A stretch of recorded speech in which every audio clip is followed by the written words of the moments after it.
Olá pessoal, boa tarde, bom dia, boa noite, boa madrugada. Então hoje nós vamos dando continuidade aí à nossa programação no conteúdo de processo penal. Nós vamos trabalhar com vocês, dar início à nossa unidade 6. A unidade 6 ela é a última unidade, certo, do nosso conteúdo programático. A gente encerra na unidade 6 tudo aquilo que foi proposto para nós durante o semestre. Então, só para dar uma relembrada, nós viemos trabalhando com o processo penal desde dos seus sedimentos, né, analisando os princípios constitucionais aplicados ao processo, vimos a teoria da ação, vimos inquérito policial, vimos as características, né, do inquérito, da ação penal, enfim, trabalhamos com sistemas processuais também, que eu diria, né, que seria ali o conteúdo mais significativo da nossa ementa em termos de predominância, né, eu poderia alocar o estudo dos sistemas processuais como a parte fundamental para a compreensão do processo penal como um todo, ok? Então aqui hoje, dando continuidade, nós vamos trabalhar dando início à nossa unidade 6, falar com vocês sobre prisão e liberdade, certo? Bom, quando a gente fala em prisão, né, logo se imagina a prisão decorrente de uma condenação, não é mesmo? Então você imagina, fala prisão a um indivíduo que respondeu um processo criminal, ele foi condenado e vai ser recolhido a uma unidade prisional para cumprir sua pena. Bom, mas nós temos, além dessa prisão que geralmente nos vem à memória quando falamos a respeito de prisão, nós também temos um outro tipo de prisão.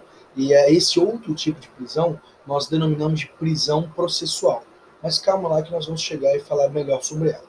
Bom, também falaremos na unidade 6 sobre a liberdade, o regime das cautelares, ou seja, aquilo que pode ser aplicado por um juiz a fim de resguardar o processo criminal. Então vamos estudar aqui prisões e liberdades, fazendo uma abordagem a partir das cautelares processuais penais. Perfeito? Bom, então vamos lá, pessoal. Para a gente começar, para estabelecer logo para a gente iniciar no nosso diálogo e a partir daqui conseguir avançando no nosso conteúdo proposto, é importante a gente sempre colocar, sempre ter em mente e lembrar de um princípio norteador do processo penal brasileiro. E esse princípio é o princípio da presunção de inocência, certo? Então veja, a presunção de inocência, enquanto um princípio informador do processo penal, ela é a garantia de que todo indivíduo somente poderá ser levado à prisão para cumprir pena após ser superado um devido processo legal, e dentro desse processo legal deve ser garantido a esse indivíduo todos os meios defensivos e recursos inerentes àquele processo. Logo, quando falamos em prisão e falamos em presunção de inocência, essa presunção de inocência ela só será superada após o trânsito em julgado da sentença penal condenatória.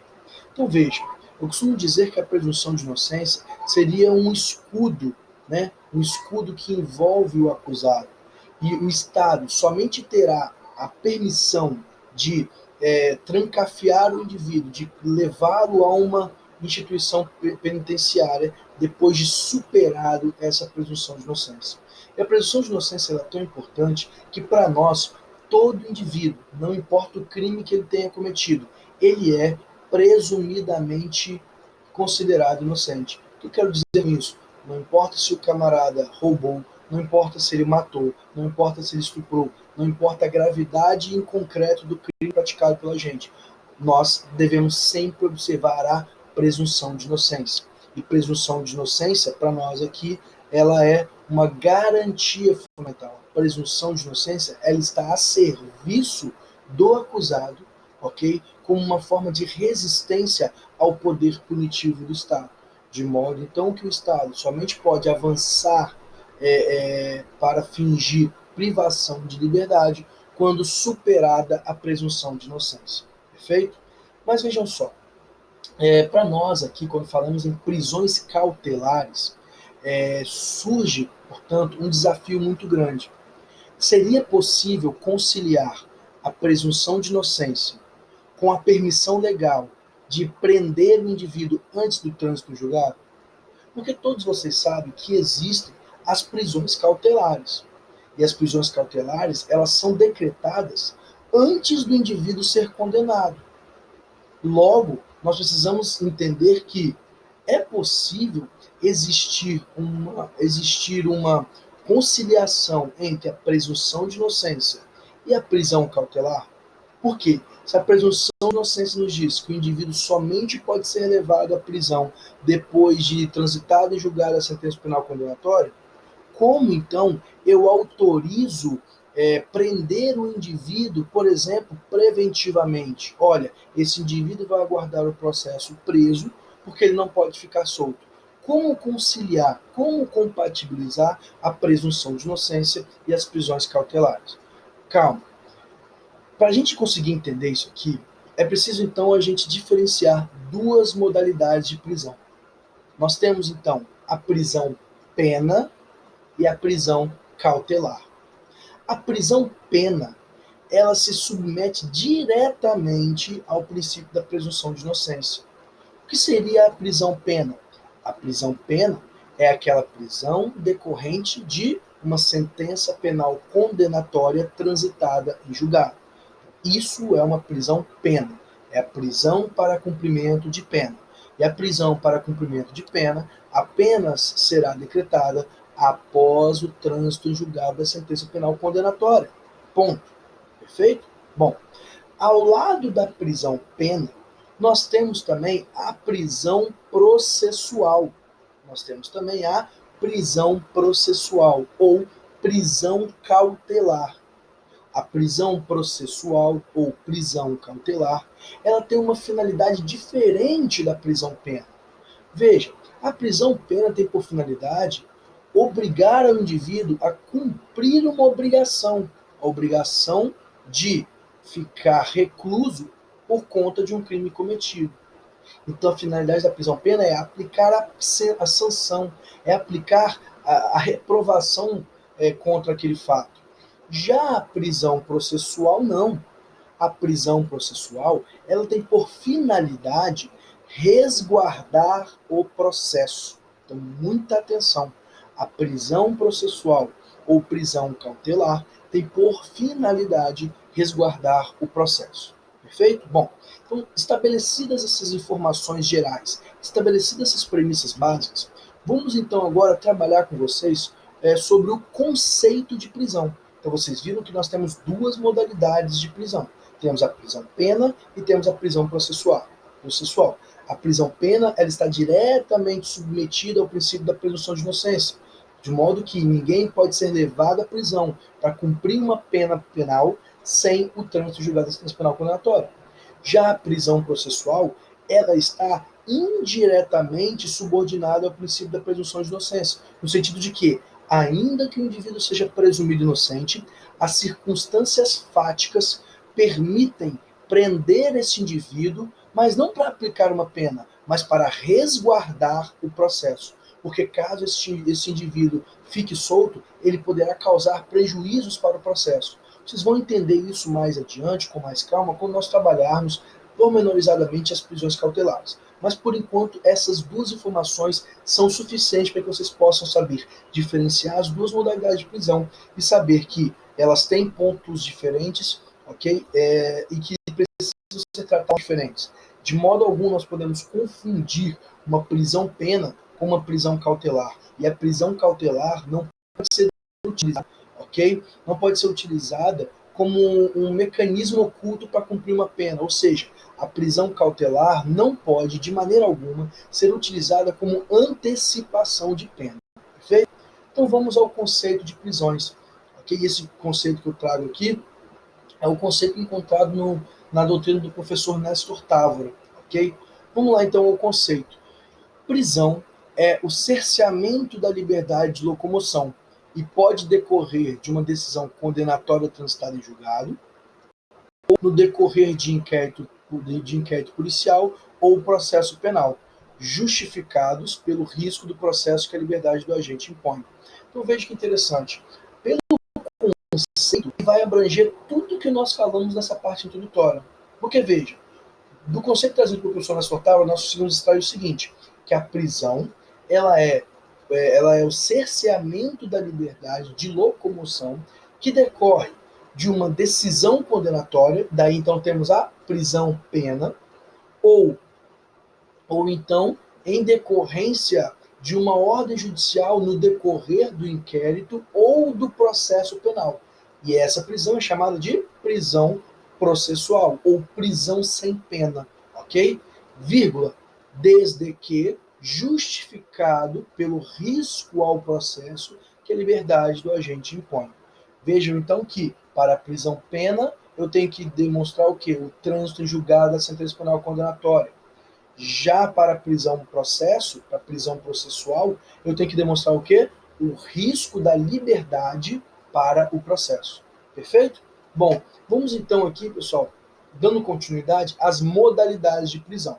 Então, eu disse para vocês que nós temos a modalidade de prisão-pena, ok? Bom, a prisão-pena, pessoal, ela só vai ocorrer após a sentença condenatória ter estado em julgado. E ela é regulamentada, o cumprimento da prisão-pena é regulamentada pela Lei 7.210 de 84, ok? Pela Lei 7.210 de 84, que é a Lei de Execuções Penais. Leiam o artigo 32 ao artigo 42 o artigo 32 ao artigo 42 do Código Penal também. Então, lá no artigo 32 a 42 é o que a gente chama de teoria da pena, ok? Então, lá vocês vão encontrar também a forma de cumprimento da pena. Então, leia artigo 32 a 42 do Código Penal e a Lei 7.210 de 84. Vocês não precisam ler, mas é a Lei de Execuções Penais. Então, o cumprimento de pena no Brasil será regulado pela 7.210 de 84, bem como pelos artigos 32 a 42 do Código Penal. Perfeito? Então, essa é a prisão-pena. Bom, ao lado da prisão-pena, nós temos também a prisão processual. Então, ao lado da prisão-pena, nós vamos ter a prisão processual. Então, a prisão processual, ok? Ou chamado também de prisão cautelar, ela ocorre antes do trânsito em julgado, ok? Então, a prisão processual, ela ocorre antes do trânsito em julgado e ela se justifica pelo risco que a liberdade do agente impõe ao processo. Então, repetindo, a prisão processual ou prisão cautelar, ela ocorre antes do trânsito em julgado da ação penal e se justifica pelo risco que a liberdade do indivíduo impõe ao processo. Perfeito? Bom, dentro da prisão processual, nós vamos ter três modalidades. A doutrina vai dizer que nós temos três tipos de prisão processual. Então, a doutrina majoritária dirá: nós temos três tipos de prisão processual. E quais são os tipos de prisão processual trabalhados pela doutrina? Nós vamos ter a prisão em flagrante, nós vamos ter a prisão preventiva e vamos ter também a prisão temporária. Então, atenção, nós temos prisão em flagrante, prisão preventiva e prisão temporária. Esses são os três tipos de prisão cautelar ou prisão processual. Perfeito? Então, relembrando, temos prisão-pena, regulamentada pela 7.210 de 84 e artigo 32 a 42 do Código Penal.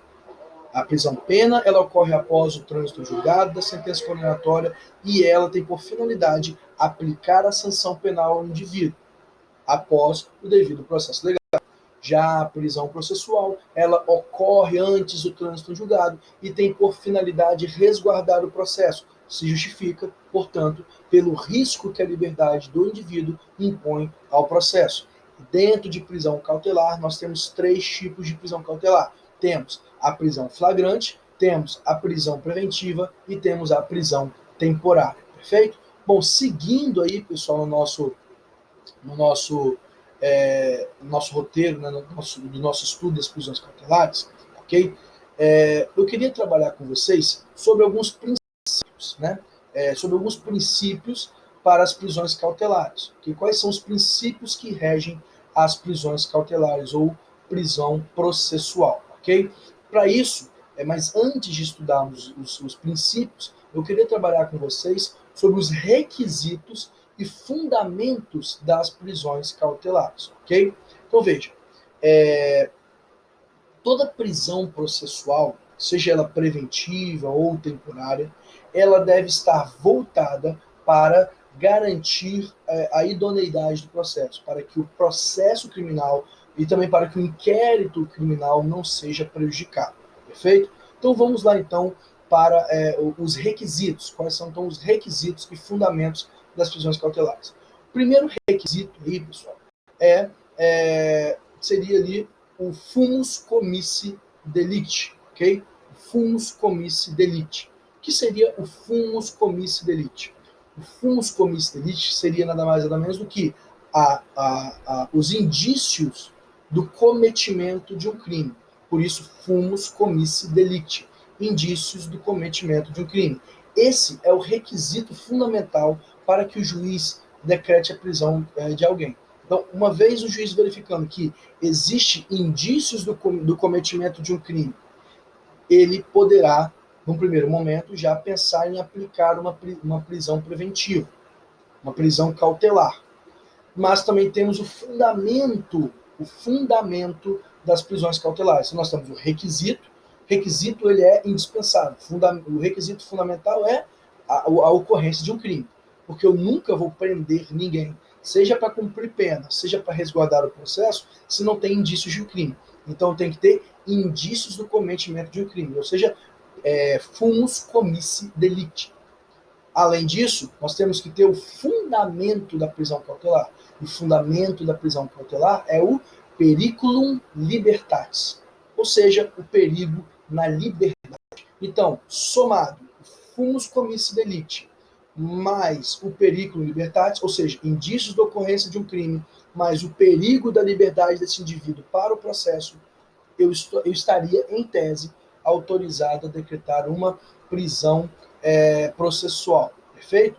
Bom, seguindo aí, pessoal, nós vamos agora falar com vocês sobre os princípios das prisões cautelares. Não, mas antes de tratar dos princípios, eu preciso trabalhar com vocês uma questão muito importante. Em algumas doutrinas, né, que vocês forem estudar, alguns autores trabalham quando falam em requisitos e fundamentos das prisões cautelares, eles utilizam periculum in mora e fumus boniuris. Vocês, ao estudar o processo civil, né, quando do estudo das medidas cautelares, né, seja a medida de urgência, seja a medida de evidência, vocês vão ver lá que o fumus boniuris e o periculum in mora, ou seja, a fumaça do direito, a fumaça do bom direito, a probabilidade de acerto na aplicação do direito e o perigo na demora do processo justificam uma antecipação de tutela, justificam uma concessão de liminar, seja de caráter de urgência ou de evidência. Então, alguns autores transportam lá do processo civil aqui para o processo penal essas duas categorias, periculum in mora e fumus boniuris. Nós adotamos a doutrina minoritária, a doutrina que entende que nós não devemos aplicar o fumus boniuris e o periculum in mora no processo penal, porque aquilo é lá do processo civil. Então, aqui em processo penal, nós falamos em fumus comissi delicti e periculum libertatis, ou seja, indícios do cometimento de um crime e perigo da liberdade do agente para o processo. Por que não é correto utilizar o fumus boniuris e o periculum in mora? Porque o fumus boniuris nada mais é do que a fumaça do bom direito. Mas, na verdade, quando o indivíduo comete um crime, ele não há indícios da aplicação do direito. Pelo contrário, há indícios do descumprimento do direito. Logo, fumus comissi delicti, indícios do cometimento de um delito. Do mesmo modo, não devemos utilizar o periculum in mora, que seria a demora, né, o perigo pela demora do processo, também não se aplica a nós aqui. Por quê? Não há nenhum risco na demora do processo que justifique a prisão do indivíduo. Pelo contrário, a demora do processo é fundamento para conceder a liberdade, porque há uma ofensa ao devido processo legal, a razoável duração do processo. Então, para nós não devemos utilizar o periculum in mora, o perigo na demora do processo.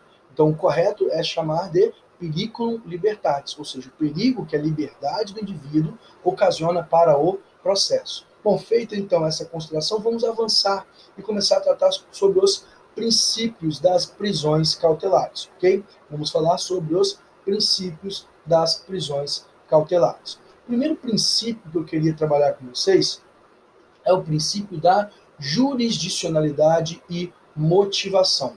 O princípio da jurisdicionalidade e da motivação é o primeiro princípio que eu queria trabalhar com vocês na aula de hoje, ok? Então, para isso, pessoal, vamos aí pegar o nosso Código de Processo Penal para a gente começar a entender o que significa esse princípio da jurisdicionalidade e da motivação, ok? Bom, quando a gente fala então, pessoal, em jurisdicionalidade, nós queremos dizer que uma prisão cautelar, ela somente será aplicada, ok? Ela somente será aplicada quando, decorrer de uma ordem judicial, ok? De uma ordem judicial devidamente fundamentada, ok? Então, o princípio da jurisdicionalidade, ela impõe que a prisão cautelar seja aplicada em decorrência de uma decisão judicial, ok? Então, eu não posso prender preventivamente ninguém sem uma ordem judicial. Então, o delegado de polícia, caso ele queira uma prisão preventiva de alguém, ele tem que representar, ou seja, tem que pedir ao juiz essa prisão processual. Caso o delegado de polícia necessite de uma prisão temporária para o inquérito policial, o delegado de polícia ele deve representar pela prisão temporária. Perfeito? Então, atenção. Princípio da jurisdicionalidade, ele impõe que a prisão cautelar que for aplicada deve ser expedida, deve ser formalizada por uma decisão judicial. Então, somente juiz aplica prisão cautelar. Bom, só um pequeno comentário a respeito da prisão em flagrante. Vejam só, parte da doutrina diz que a prisão em flagrante não seria uma prisão processual propriamente dita. Alguma doutrina vai dizer que a prisão em flagrante ela é uma prisão pré-processual. Por quê? A prisão em flagrante qualquer pessoa do povo pode realizar. Então se você estiver pela rua e você visualizar um furto, um roubo, e se você tiver meios suficientes e conseguir cessar a prática daquele crime, você conseguir prender o indivíduo naquele momento ali em que ele acaba de cometer o crime, você poderá dar uma voz de prisão a esse indivíduo, ok? Você pode decretar a prisão em flagrante. Daí então que a doutrina vai dizer, olha, então não é toda prisão cautelar que necessita de uma ordem judicial, porque a prisão em flagrante não necessita, qualquer pessoa pode prender. Mas atenção, muito cuidado com isso. O ato de prender o indivíduo, o ato flagrancial, de fato, qualquer pessoa pode realizar. Mas a partir do momento em que esse indivíduo é conduzido até a delegacia e lá é formalizado o auto de prisão em flagrante delito, esse auto de prisão em flagrante delito deve ser remetido ao juiz, para que o juiz verifique se essa prisão em flagrante ela é legal ou ilegal. Porque se a prisão em flagrante for ilegal, ela deverá ser imediatamente relaxada por conta da sua ilegalidade. Então veja que, ainda na prisão em flagrante, existe uma análise jurisdicional sobre ela. Por quê? Seria muito arriscado nós dizermos que não existe controle judicial sobre a prisão em flagrante. Pelo contrário, existe sim controle judicial sobre a prisão em flagrante. Porém, esse controle judicial ele é feito a posteriori, ou seja, ele é feito depois que o indivíduo é preso, é conduzido para a delegacia e aí o delegado comunica ao juiz. E ao comunicar ao juiz, o juiz então faz uma análise da legalidade daquela prisão em flagrante. E caso seja ilegal, será relaxado. Caso seja legal, o juiz só vai o quê? Homologar a prisão em flagrante. Então veja que a prisão em flagrante ela precisa ser homologada por um juiz. Daí então que também temos o controle judicial sobre a prisão em flagrante. Perfeito? Então, princípio da jurisdicionalidade. Não será permitida a prisão cautelar sem uma ordem judicial. Obrigatoriamente, as prisões cautelares passam pelo crivo do poder judiciário, ok? E aí decorre, pessoal, né? Toda prisão cautelar deve ser decretada por ordem judicial, ok? Decorre, então, aí leiam o artigo 5º, inciso 61 da Constituição Federal. Artigo 5º, inciso 61 da Constituição Federal, ela nos traz, então, aí a justificativa, o fundamento legal para a jurisdicionalidade, perfeito? Bom, seguindo, e aí dentro, ainda no primeiro princípio, da motivação, ele decorre, pessoal, do artigo 93, inciso 9 da Constituição Federal.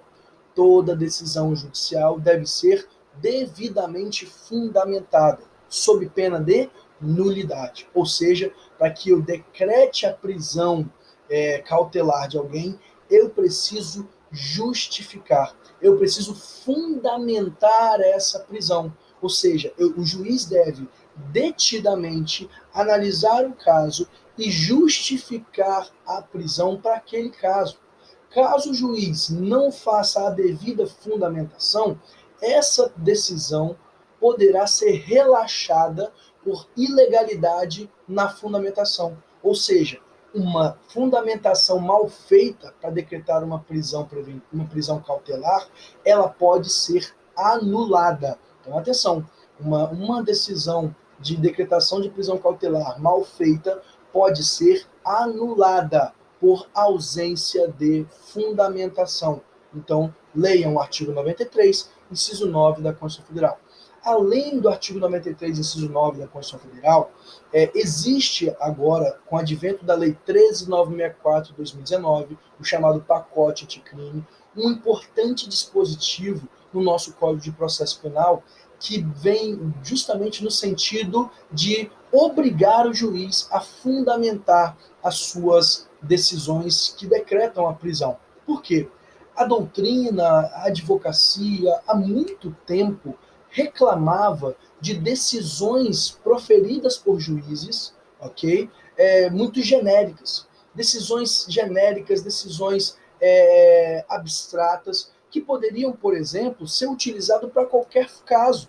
Ou seja, haviam decisões que era verdadeiro copia e cola. O juiz simplesmente pegava uma decisão anterior, botava o nome do indivíduo e decretava a prisão. E isso, por muito tempo, né, a advocacia, a doutrina também trabalhava, no sentido de que a prisão cautelar ela deve estar fundamentada em elementos concretos. Em que sentido?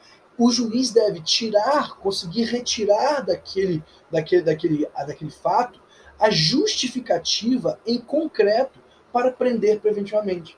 Então não basta ao juiz dizer, olha, o crime é grave, logo vou mandar prender. Não, isso não é fundamento, porque esse é um fundamento muito genérico. A gravidade em abstrato não pode ser um fundamento idôneo para decretar a prisão de ninguém. O juiz, então, tem que ter fundamentação concreta, fundamentação individualizada, baseado em elementos constantes daquele fato. O juiz, então, por exemplo, não pode fazer então manobras mediúnicas, por exemplo, tentar adivinhar, eu vou prender, não vou soltar, porque se eu soltar ele volta a cometer crime. Ora, qual é o elemento em concreto que o juiz tem à sua disposição para verificar se esse indivíduo vai ou não vai voltar a cometer crime?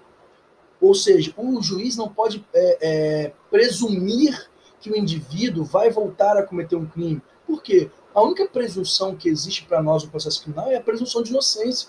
Não existe presunção de que o indivíduo voltará a delinquir.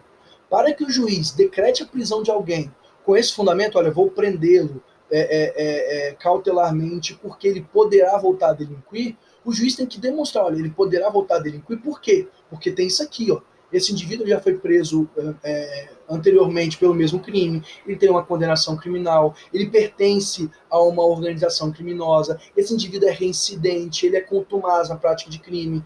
Aí sim, o juiz, diante de todos esses fatos, verificando, poxa, esse camarada não é a primeira vez que ele foi preso, ele já tem uma condenação, ele foi preso meses atrás e foi solto na audiência de custódia, esse indivíduo já foi condenado por homicídio, por tráfico de drogas, esse indivíduo é perigoso, ok? Então, se ele tiver elementos concretos que mostrem a possibilidade de ele voltar a delinquir, aí sim o juiz ele vai poder então decretar a prisão cautelar desse indivíduo. Agora, se não existirem esses elementos concretos, o juiz não pode, ok? Então, pessoal, no próximo bloco eu vou voltar e comentar com vocês o artigo 315, que ainda está dentro aqui do princípio da jurisdicionalidade e motivação. Artigo 315 do Código de Processo Penal, perfeito? Então, no próximo bloco a gente continua.